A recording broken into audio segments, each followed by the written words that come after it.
कुछ नहीं कर रही? कोई भी हुकूमत कुछ नहीं। ठीक है, आप क्या समझते हैं सर? आज ਅਸੀਂ ਇਹ ਆਖਣਾ ਚਾਹੁੰਦੇ ਹਾਂ ਕਿ ਉਹ ਜਿਹੜੀ ਯੂਨੀਵਰਸਿਟੀ ਦੀ ਵਜ੍ਹਾ ਤੋਂ ਉਸਾਂ ਸਜ਼ਾ ਕੈਦ ਹੋਈ ਹੈ ਉਸ ਦੇ ਬੱਚੇ ਪੜ੍ਹਨੇ ਪੈਣ जी ਤੇ ਉਸਾਂ ਕੈਦ ਕਰ ਛੜੀ ਇਹ ਅਸਾਂ ਦੇ ਮੁਲਕ ਦਾ ਕਾਨੂੰਨ ਹੈ।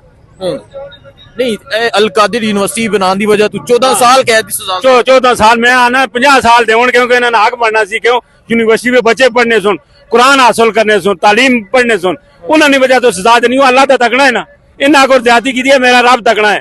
अमरीका जुल्म किया ना मुसलमानों नाल इस टाइम दुनिया तकनी पई है इन्हों की भी इसी तरह तक सुन जुल्म करने पे नहीं औरतां साड़ियां बच्चे साढ़े जनाब कैद गोलियां मारे गई सरे आम जनाब के जुल्म होया उन्होंने नाल ते मुड़ के जनाब उस बेचारियां सजा देती है नाजायज कीता ये हक दा फैसला नहीं उस यूनिवर्सिटी सीरत नबी सल्लल्लाहु अलैहि वसल्लम ना लेने पे ना इस वास्ते ना दी है ना ये मुसलमान होना कदे नहीं है कम करने सुन।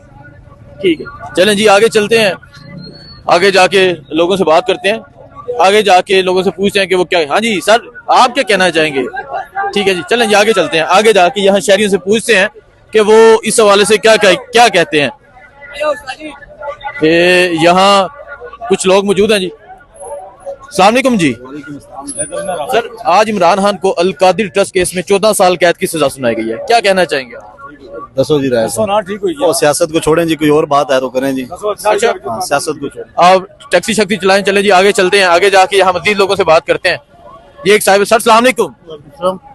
सर, आज इमरान खान को अल कादिर ट्रस्ट केस में 14 साल कैद की सजा सुनाई गई है, क्या कहना चाहेंगे? ये तो पहले से सबको पता था कि सुनाया जाएगा। अच्छा, ये तो पहले से पता था। ये तो फिर तो कोई कानून ना हुआ, कोई इंसाफ ना हुआ।